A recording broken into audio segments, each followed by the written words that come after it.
Salam alaikum. Namna Seli Saoudani depuis Conakry, aujourd'hui le 10, 4e mois 2022. Ngara hande sendo den yoga e toppe. Len turi Allah subhanahu wa ta'ala yen wawu sendo dade do wonde nafa merci lampu jama balde salam. Bonjour, mais lando ko honno suma yo wonere kamodon menen melenge jam.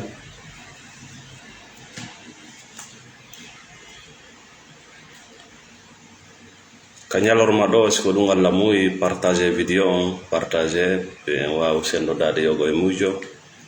Ibrahim Bangoura assalamu alaikum Abdoulaye Ba DKS Amadou bonjour ko honno bani adama wawata feƴƴinirde gurdam mum dan ko ɗum wonde garde yewten ɗo. Merci Chatou Diallo. Yimɓe buyi hande no e dépression mentale no stress no e sonja wonkin ka dewle ka golle ka aventure ji ka politique ka huwondiralji andi ɗum ɗo c'est pas grave si tawi hiɗa littude hiɗa haɓude ça prouve que tu es en vie. ɗum ɗo no holli hiɗa wuuri wona a fure. andi fure on kañum ko nde wonno o wuura ko ɗum waɗi o wawata littude o wawata haɓude. Donc si ari tawi an hiɗa e nder hareji hiɗa e nder piiruji ça montre suffisamment que vous êtes vivant. kono noon wawugol andugol ko honɗum newinantama guereji aduna ɗin ko honɗum newinantama gurdam aduna ɗan c'est beaucoup plus important fiya wawu fowtinde wonki makin hara a taƴitali gurdam maɗan fof ko aduna ɗo e piiroji. Merci beaucoup Toskere Manso Mamadou Diallo Maïmouna Ba, merci beaucoup. Voilà, sommes à 24, on va bientôt commencer. Partagez la vidéo, mettez les cœurs, abonnez-vous.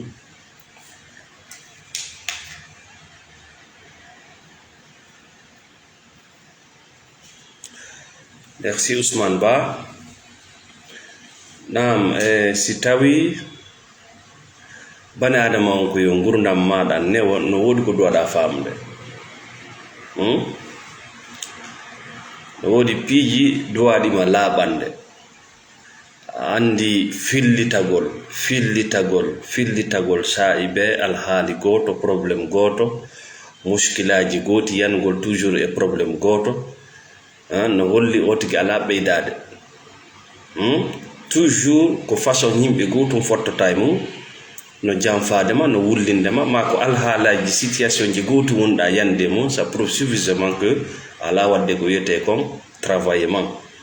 Le système du miroir ala gollitirde ala yi'itade en pour fond. Merci Boun Moussa Ali salam. Joni noon no wodi ko tigi dowa famude andi ka neediji meɗen iɗen yewta ko honɗum moƴƴi ko honɗum moƴƴa ko honɗum harmi ko honɗum dagi kombo woni bonɗo ko honɗum woni moƴƴuɗo. Donc ɓuuri hewde e musidɓe men ɓen kaɓe woni ɗon hiɓe andi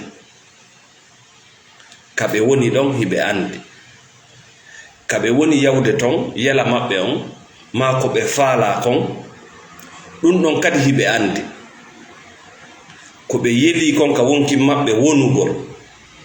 ma faalegol heɓugo ma ko ɓe tanjini ɓe hawrodira e mum hiɓe andi piiji ɗiɗi. hiɓe andi kaɓe woni ɗon ka hakkille maɓɓe hiɓe andi kaɓe fokkiti ton ma ko ɓe fokkitani kon mais ko honɗum woni ɓe famare fi aduna on hiɗa andi fi hande hiɗa andi no wonirɗa non hande hiɗa andi ko honɗum falɗa hande mais hakkude ka wonɗa ɗon e ko yeliɗa kon e ko habbiɗa kon goɗɗum go no wawi arde yanta ɗon ko ɗum wiyete aduna. C'est ça la vie ko ɗum wiyete jarrabuye ko ɗum wiyete test ko ɗum wiyete les épreuves ko hombono woni wadde ɗum ko taguɗo ma ko ɗum waɗi du'a uji men bus ɗi jabotako. Merci bombo men ko hatta du'a uji ɗin jaabo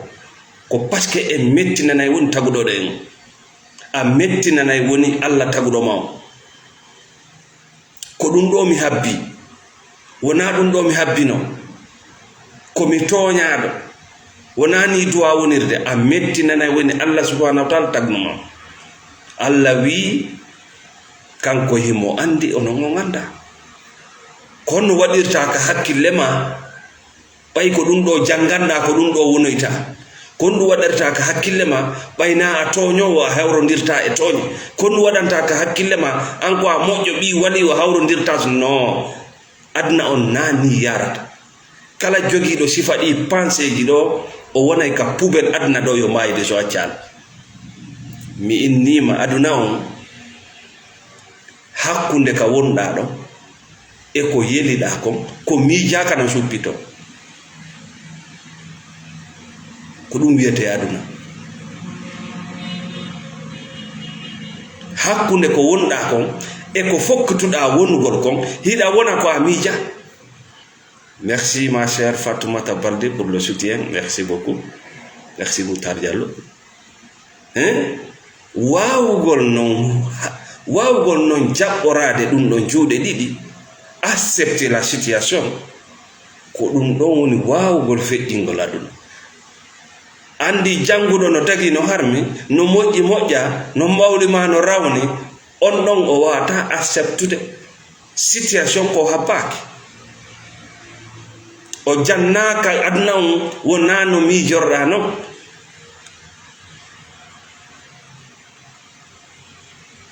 o jannaka aduna on ko habbaki no ara o jannaka ka aduna ɗo ko a miija hiɗa wona o jannaka ka aduna ɗo toñuɗo no hetta gonga ara ko kanko toñi o hetta gonga kanko jannaka ka aduna ɗo ko habbaki no ara ko ɗum wayi ko ɗum hatta o wawa gérde. Donc il va rester quoi dans la victimisation. Kono mi halna hunde wotere tout le monde à un moment donné peut être victime. Kala ka hoore leydi ɗo kene hiɗa wona hara ko a toñaɗo mais ko a toñaɗo sa ibe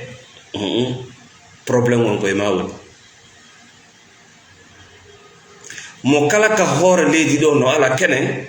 tawa hiɗa nawni mais an hiɗa nawni sa ibe probléme on na nawnare nden no ton siki a waɗa pré waynodirgol e ko wonma nawninde a waɗa ali pré a heɓilanaki waynodirgol e ko wonma toñude seke hino woodi e ma sayi be no ara neɗɗo be neɗɗo ka hoore leydi ɗo ñalande no hewtito ɗum koko wiyete basal e sattede mais an waɓɓutu be sayi be hiɗa toro o ɗum wona ko doriye koko suɓa ñande wo ko a victime koko suɓa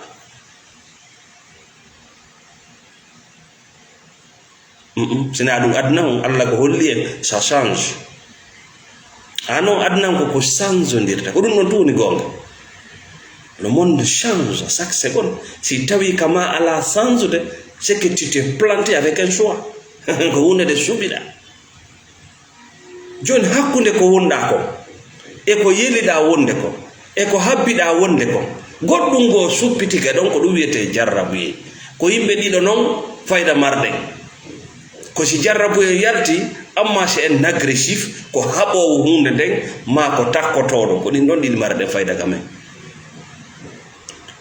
atakowo hunde nden ma ñento takko ɓeɗo ɗiɗo kala daɗata ko daɗata ko jaɓuɗo ko waɗi kon no wawi wadde ko nafoore honɗum mi mari nder ton ko honɗum ɗum ɗo falala jannude et chercher à tirer de profit et s'adapter ko ɓen non tun daɗata parce que on ɗon o yaranali hunde par émotion a jangi école ha a gayni avec un diplôme je ne sais pas de quel doctorat gandal penale parce que ko wiyete ko gandal ay ala e luuɓude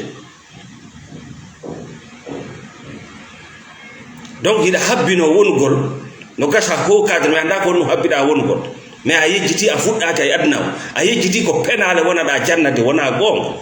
iya hore ma ida pusa saretir ida dogina moto nyiddina dum tinira nulle part accept ko a puso saret ko don duwada wonde parce que kander hore ma hunde ala to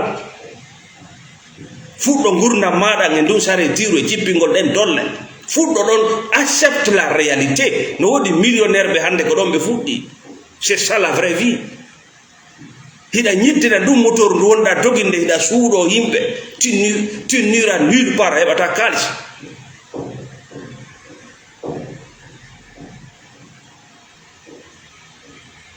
Tu acceptes d'abord la situation, tu s'améliores petit à petit, et puis tu changes les données. Kofono, l'autre confo ko halabi. Mi foda edun, mendu aka wadede, mi doua aka nanude. C'est soit tu es agressif ou passif. Annonce à torike alla ndiyan ko yite u katayma.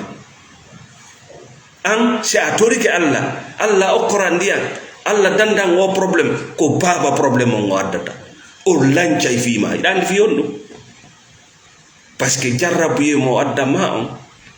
o addirani jarrabu ye fi mo anyuma ko addir jarrabu ye en ko fi tiidi ngolma ko fi ya fino ko fi ya hebu information bay mo andi ko hondu marama yeso ma hida jogi calculatrice defse hida andi ko hondu janganda hida andi ko hondu wonata hida andi ko abi waliu hida andi ko makka madina no e ma tunira nulle part sa inni alla itto al balawo yam wadda sifa makko sa inni alla okora ndiyam ko pette yite waddata o madine no musi hida andi ko no dum nandete wa ko nene bobo nanata bob makko no nodda faabe e makko ora tawa bo pay kunkun won kum mo piide kunko minyira kum makko nene bobo no ka der galle mum biddo makko no ka baaw kuur ma ka baaw hog no pirdude e minyira kum makko kunno regla mo 50 60 kun o ewno nene makko ara tawa ko minyira kum makko won mo regle kamen ko won dum anda ko nene bobo nangata biddo mum on tappam piyam adina parce que nene bobo si arno tawi ko burdo bobo woni piide bobo be sedirtani mais bay bobo on noddi faabolla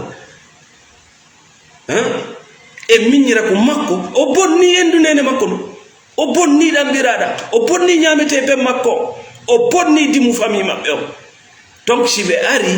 kum bobo ndasi nene bobo inni piye kum bobo ko double crime ko yo hendo bondo mo bonnude biradan dan bonnudo jawdi be mundi wondo hebbinde cabinet on pour rien o régla mo 50 60 en yisi fa ko bikoy bawto mudum sikun fottoyi e oya iku andi ko habbi mo sikun noddi e beteke soit ko munyo adinede ma kun doga kun noddata faabode hakkunde men kadi yalla ko non way ko wonada wadede kon ka modi ma hande ida wawi nyawdude ida acci dum non ida noddi moccio batini bile mufsidal Allah adinta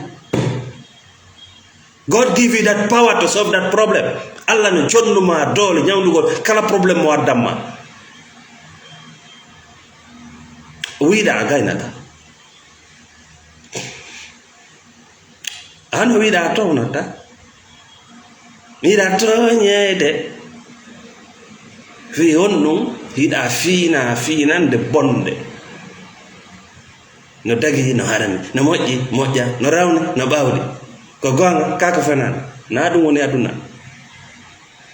aduna ko habbaki no heb mais apprends à gérer mi gérata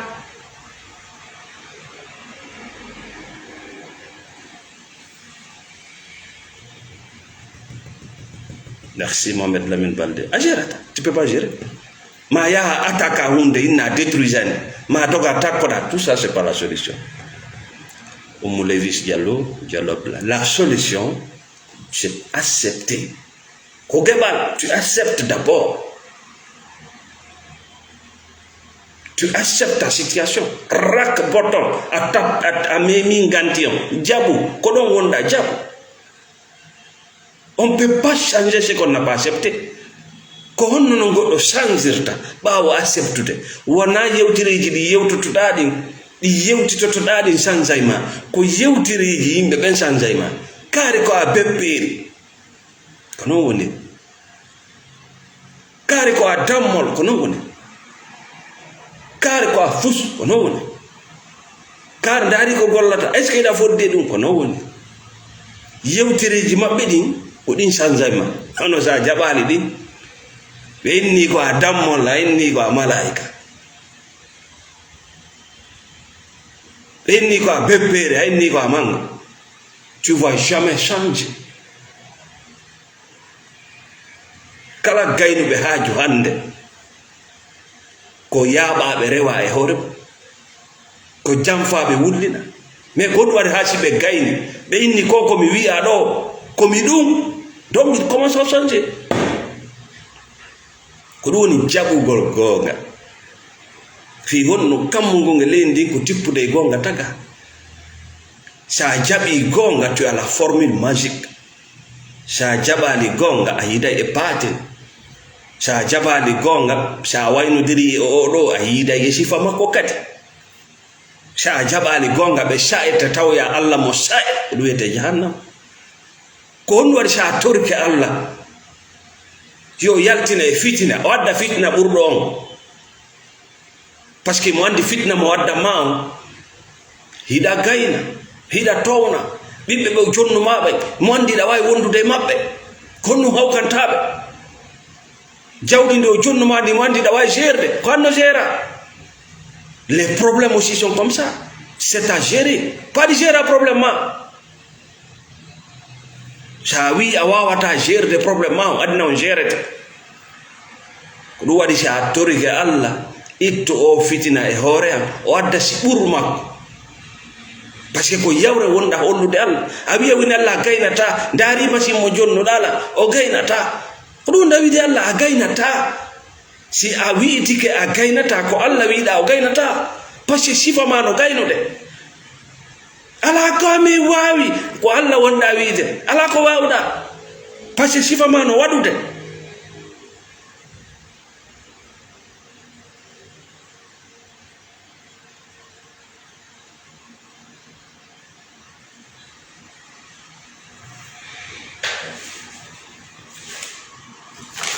Merci Fatoumata Baldé, merci pour le soutien. Maintenant, comment changer? Kono sanzirta sa ari ka hoore leydi ɗo siɗa piirude siɗa mari ayɓe siɗa combatude min namna helli mi wima ko ɓayiɗa wuuri woɓɓe jaɓino d'autres ont déjà accepté de baisser les culottes woɓɓe jaɓino ñamugol maaro jooɗo juuɗe yimɓe woɓɓe jaɓino nunnugol fenande noddugol hay keliraɓe patron ɓe mum ils ont accepté les bêtises si tawi an iɗa combatude da étade no wuurira mi innima c'est parce que tu vis mais ko honno noon wawirta feƴƴinirde gurdam ɗam no newiri ko ɗum woni ma yewtude c'est à dire tu acceptes l'impensable konko a miija no waɗa si waɗi inu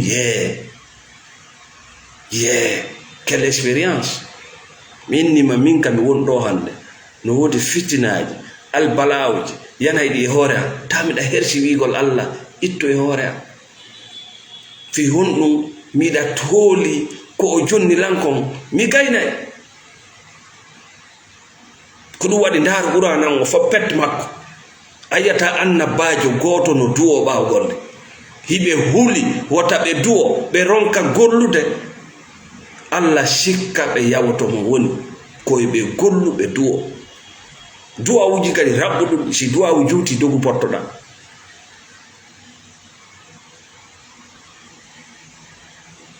duwawu koyo raɓɓe ɗum si juuti c'est ka falaka gollude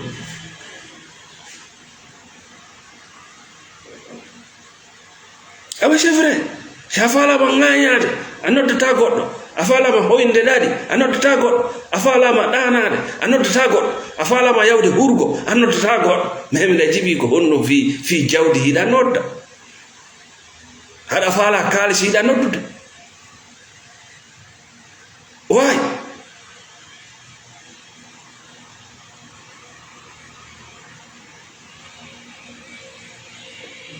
sada bi awata hebde dum fa Allah wiide Allah o do wadi si andutta e basal no wodi piiji sa torki de andutta e basal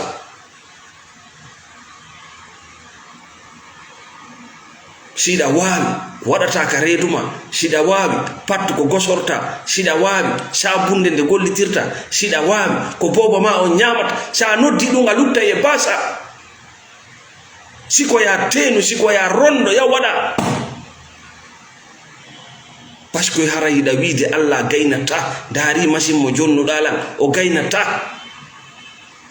ɗum wiyete tikkere Allah kala naatuɗo yiide wota lando ko Allah tikkanimo kala naatuɗo aljanna wota lando ko Allah weltanimo ko ni goɗɗo naatirta ko ni naatirte yiide ma aljanna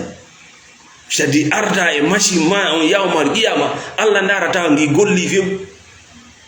you try my man o darata a gollirnomo net embere tagama onna idkhulu fi jannat naatu kal janna sam peese foy ala yeso to hay pos dartake Allah no waɗa ɗum fa o landota ko hay woto o inna oɗo o boy o yettino ko min go holori kono hewta ɗon dolle duwawuji ko woni wo ko duwagol machine ma on hewta fusgollitiraka ukkemo yiite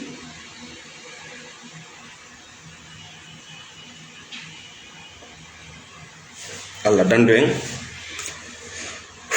Thierno Sow merci maintenant jetten ko honno wawirta taƴitirde gurdan ɗan haran no newi piji ɗin fof koye men fuɗɗoto fof koye ma fuɗɗoto sa andi fof koye ma woni fof no e machine ma on automatiquement tu vas changer. Il doit accepter votre côté obscur. Mo kala men no mari satan e mum ko dum menata côté obscur dans la spiritualité arana jinna de mon yewde vi mun do côté obscur ma majjere mande mi anda o arewi e piji tawde a wata sifanade goddo arewi e piji de landade horma ko ndu rewanda e mum no tu acceptes rewnu do ma don on no andi ko fi honnum ayoyay tu acceptes hay sa fama il faut accepter ɗum ɗo ñawndete an taw wona fi société on wi no moƴƴi moƴa dagi daga yaltu e ɗum konoriji Allah waɗali reedu e ma mere o waɗali awra e ma mere malaika alaɗin piiji ɗum haɗi o jarriboɓe ko jarriɓe makko terto on ñoogu gandal. Tu acceptes votre côté obscur. Jabu taw kala ko wonno da accepte ça. Ça accepte dum tu n'iras nulle part. Ça jabi côté ma obscur automatiquement ayi côté ma lumière. No way wa jamma e nyalorma bandu banade mako non way. Goto wona complètement négatif, goto wona complètement positif. Ida jilli c'est-à-dire satan ma on noton malaika joma on noton an hida ton satan joma on nyande o fala holludema a fo maada ko a niwre parce que si a fo ma ko a niwre wata andude dayguno ton sakko suboda mais sa jabi niwre no e ma arana wulli tagol nyaanya automatiquement den don niwre nabete e yaltitan den daygu.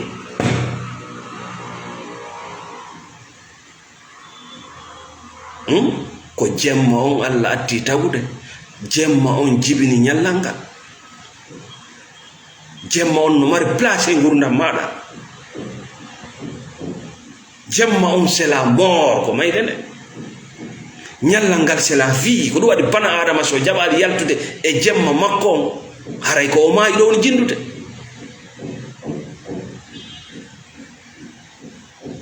l'ignorance.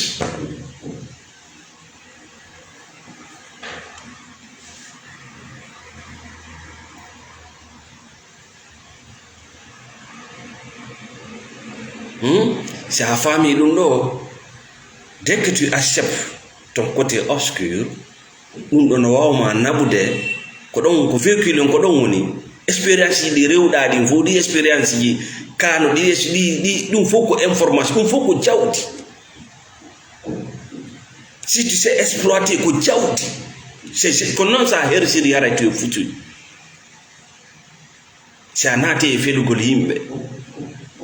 ko baba woni waɗali ko nende ko laamu ko kammu ɗum kan a maayi mokko ɓay ko ɗum mayata e mum. Tu acceptes cette réalité de ton passé obscur, tu acceptes, c'est de l'argent. Les informations, c'est de l'argent. Ɗum ɗon ƴettete pour créer ton paradis, la lumière. Naɓe noon seeɗa seeɗa yaltita e ndaygu ma, ko ɗon fottata e taguɗo ma, ko ɗon mo jaɓɓotoma. O enna bienvenu, allahu nuru samawati wal ardi, ko ɗon mo jaɓɓotoma, parce que a fooli niwre ma nde. Ko ɗum ɓenta l'éveil. Mais ndaygu ngu woɓɓe fon nday maygu ɓe no yurmi, ɓe yiltito kadi, ɓe hula wikkede, ɓe hula seedede, ɓe hula añede. Ko honno wonirta kan ndaygu wonda e niwre ma nde, ɗum kadi yadata, parce que ça va te coûter ton ancien yawgol kan ndaygu. A perda e giɗɗum ma, woɓɓe noon falaka seedude e ngu ñoogu.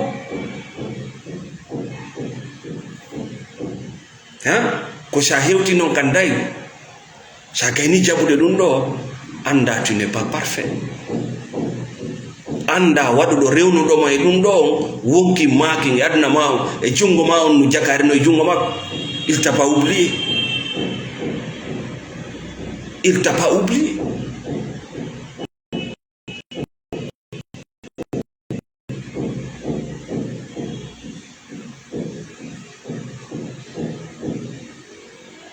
Binta Diallo, on wonɓe hersirde votre passé, on yaltata e hersa ha ñande weltorɗo, ñande assume ɗon, tu assumes. Il faut assumer.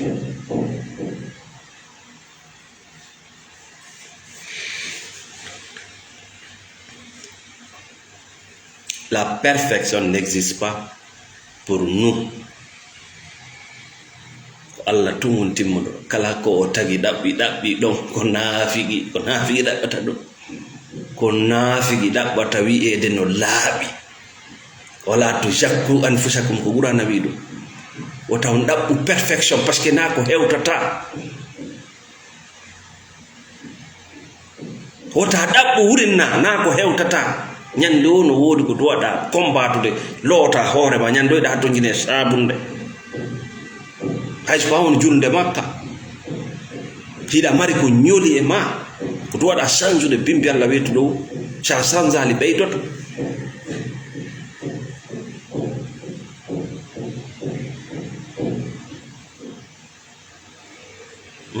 Kala ko a jaɓali ma kala ko a ɗaɓɓitali gonga mum kam ɗum ko lowre no waali habbe ma. Merci Abdoulaye Diallo, Abdourahmane Sow, bombom men, ɗum ko lowre habbinde ma. A takkoto ha nde takke nde naɓore. Hakkunde ko wonɗa kon e ko faalaɗa wonde kon, goɗɗum ngo no yalta ɗon, ko ɗum wiyete aduna, ko ɗum wiyete jarrabe, ko ɗum wiyete les épreuves. Siɗa faala ekkitade jergol ɗum ɗo contact nawna selli thérapie. Wona ko annduɗa kon fop woni ko,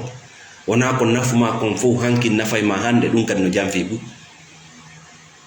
jangi ɗum ɗo faami ɗum ɗo no goɗɗum e mum c'est obsédé, date mum lanni no neewi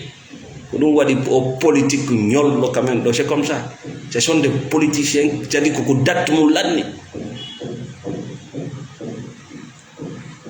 koko date mum lanni ɓe jogi, inniron nulle part.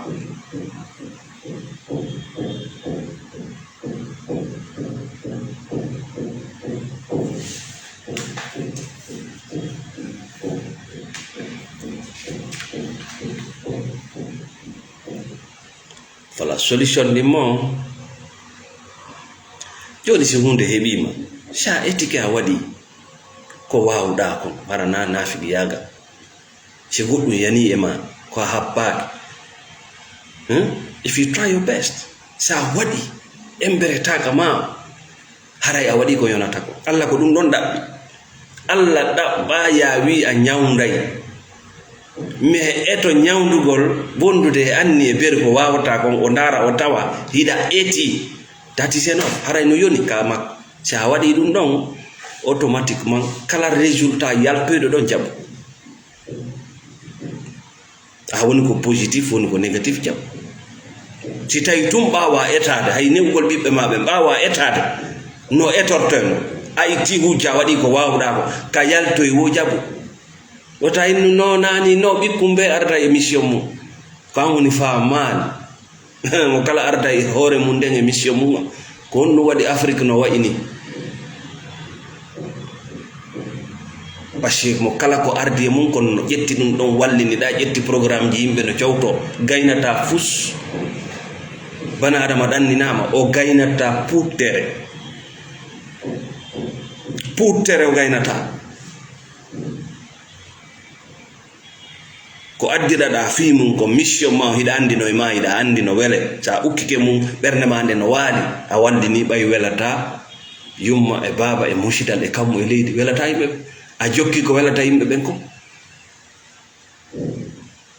fus a gaynata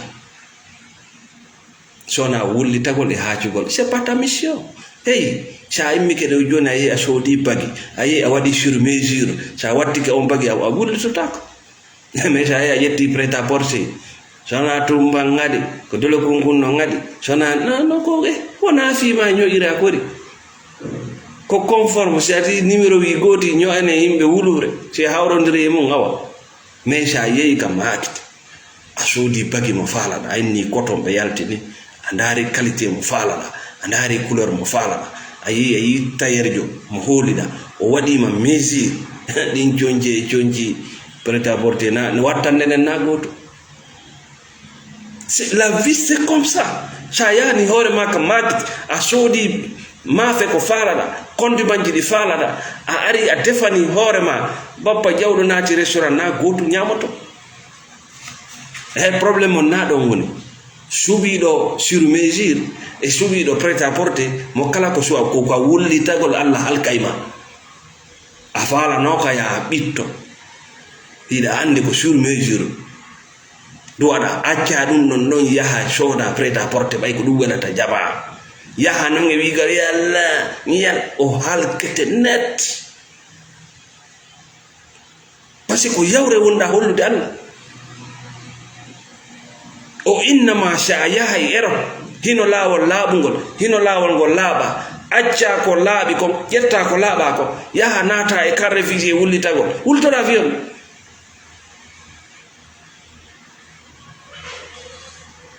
ko no wullitantoɗa hiɗa andi ko sayede fodduɗa e mum taw excusez moi par ce que hiɗa andi leydi ka wonɗa yawde ɗon wa awa lagine wa awa Mali wa awa Sénégal tout est organisé. Tout est bancarisé, tout est numérotisé. Faut nos database. Ça a un contrat de travail, garantie illimitée.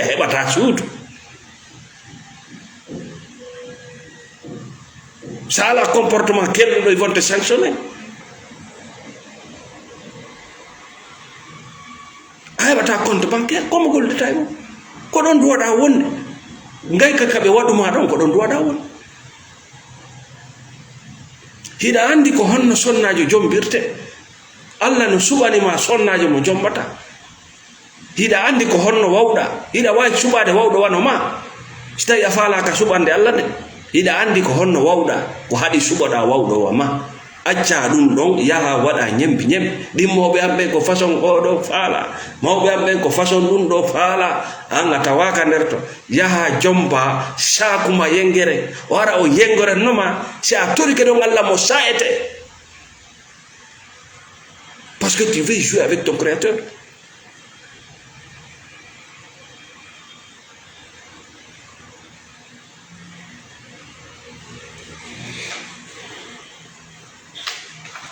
En wi solution ɗi mo kala ko yani e hoore ma waɗu emberetaga ma o kala ko yaltoy ton tu accept fuɗɗitoɗa kadi si moƴƴi continue ɗum ko jaɓugol kodduri e Allah ko jaɓugol machine mo jonnu ma waɗa golde a nato e aljanna si ɗum yiyama e ma a naata e aljanna wallahi a naata e aljanna mi inni kala ko yani e ma waɗu ko woni e taga ma ko mi innade goɗɗo faabinota ko goɗɗo e ko wawi no si a nawni si andi docteur jono mar lekki mo wawiɗa ɗum na faabina goɗɗo ko gollitugol parce que a yoɓa e muɗum hiɗa faala bireedi walla goɗɗo no wawi tappude bireedi ɗum na en ma hiɗa faala jawdi a yahanta jawde goɗɗo koye waɗane torare Allah Allah halkete hiɗa nawni pali e typhoïde hiɗa haala wi jinna hiɗa nawni dépression hiɗa inna yimɓe no geruma Allah halkete par ce que koye fenade wonda sa yi woɓɓe mon nawnaje mon ɗen on dikkata e majje par ce que koye penale wonɗo hiɗon fenude e hoore Allah hiɗon fenude e hoore jinnaji ɗin hiɗon fenude e hoore kawte mon e musidɓe mon Allah halkete sa maayi e mum a tuubali ko yiite par ce que koye fedina fenade wonɗa kala ko yani e hoore ma try your best waɗu ko wawuɗa kon wota innude mi memi no mi essayi no waɗu ko anduɗa kon hino taga ma sa gayni wadde ko woni kon e taga ma hatton nden hattita feƴƴuɗo nde jooɗo habbota résultat on kala ko yalti jaɓa a fiiɗi troisième solution on forget about safety yalte o sécurité sécurité personne n'est à l'abri goto daɗata ɗo déjà goto mo yiwata ɗo no wuuri foppi iway ɗo no maayi ko dambugal fof reway ko no wulanta ay goɗɗo no maayi fi no perdi jawdi mum ay goɗɗo no maayi fi no seydi e partenaire mum e wondiɗo mum ay goɗɗo no maayi fi leydi no wi min jaɓima passeport ay goɗɗo no maayi fi goɗɗo no perdi élection waɗi heen yalte o affaire sécurité fi yomi daɗu a daɗata na ɗum danday ma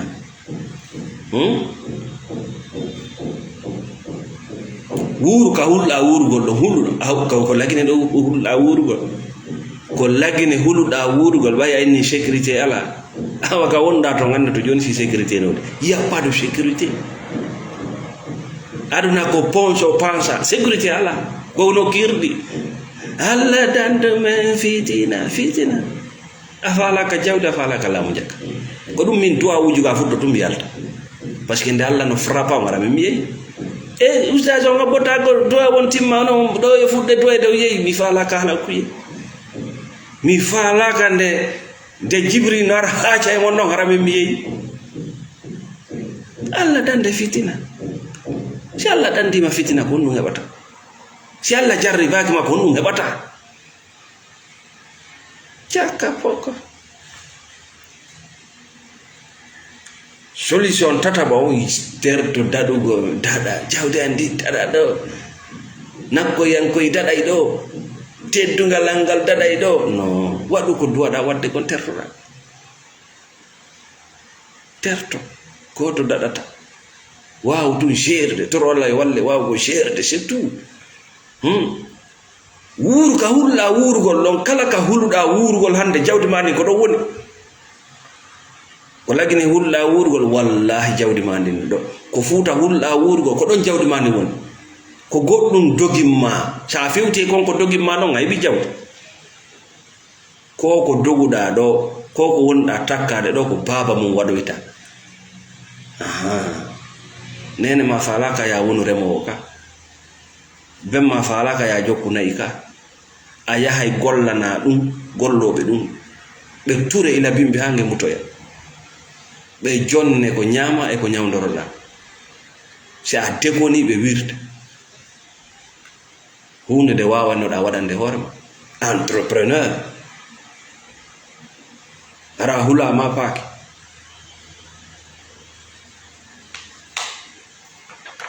wonda e ɓen gure ma hoyna ɗaɗi nde falaɗa yalta jinda nde falaɗa foofa hendu laabul candi e leɗɗe e poore wiɗa o mi falaka remude mi falaka remowo yo jompan ɓe sayete bappanen aduna o sayete ko wiɗa kon a falaka fottay ago wisa afala ka yoremo jombe afala ka newo jombe afala ka kiri bay wi ama ko huda do wonata fuuta gashi yaw a jabo yai ko amija rewa yema ko amija ko ayelaki a hawka dimu mangum fi ko woni wo dum do ngajabay a jabay hawko dimu mangu burriya burde miyet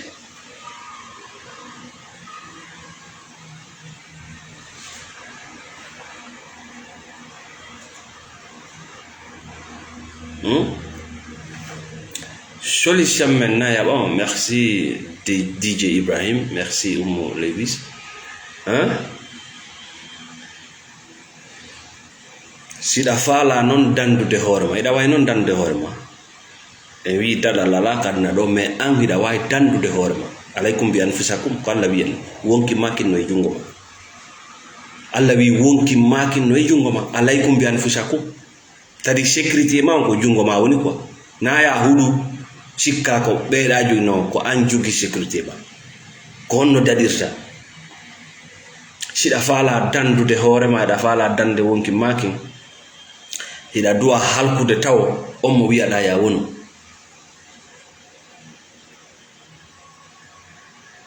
mo wi'ada ya wonu on détruise on ko copie ko nafigi no ko ego ma on no ko wi'ada ya wonu hida dua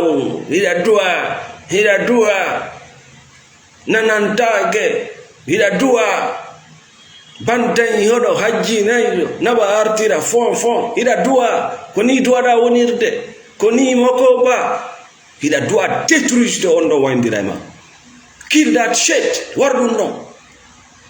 wona anno na dum dua da wonde wonu ko subida ko nami subantoma ta goddo go subanam ta Allah tage wada subotodo goddo subanam parce que sa woni dum anata e competition parce que wona anno mo wonda on dabba competition folo tiral o dabba dum mais mo wi'ada ya wono a folo tira yimbe ha kagaburu fawtota andata ina mari goddo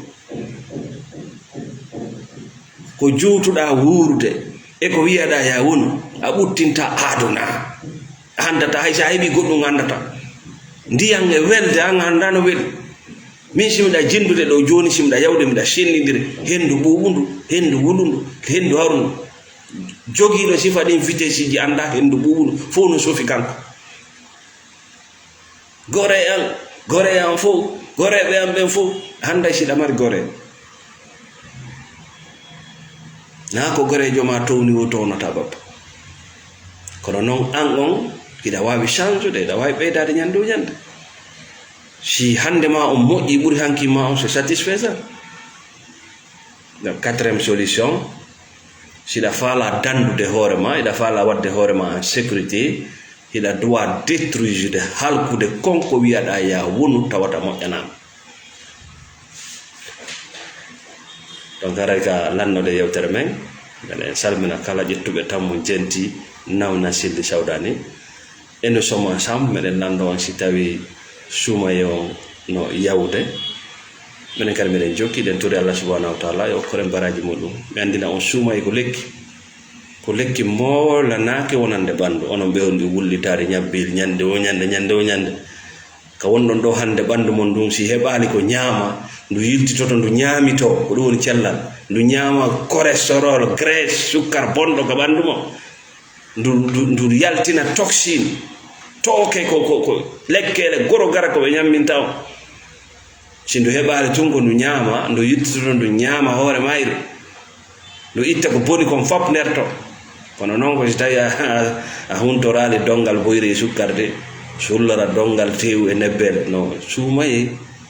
ya ɗuytu ñamete o mais si ñamete ɗuɗirima e suumaye mais wala pe nafa waɗani. Donc ara ka lannode yewtere men minen sammina kala wonɓe sponsorude oɗo page amen kala wonɓe supportude oɗo page amen fi yo continue bombardugol éveil on wontiran ɓen lagine wontiran ɓen États-Unis Ba Mamad New York City, Thierno Diallo, Djenab Chedi, Fatoumata Balde, Fatou depuis la Belgique, Kalawon be soutien d'Oro Pass, Kalawon be Windande, Monsieur Saliou depuis la France, Wontrambe Liberia, 17 Street, Gallo Street, Kalawon Trambeng Abidjan, Wontrambe Angola, Dansoko Mamadou Chiri, le grand opérateur économique avec Remia. Merci Thierno Youssouf, merci Abla Diallo, merci Kalawon be partage de like page Naouna Chili Chaudani, merci.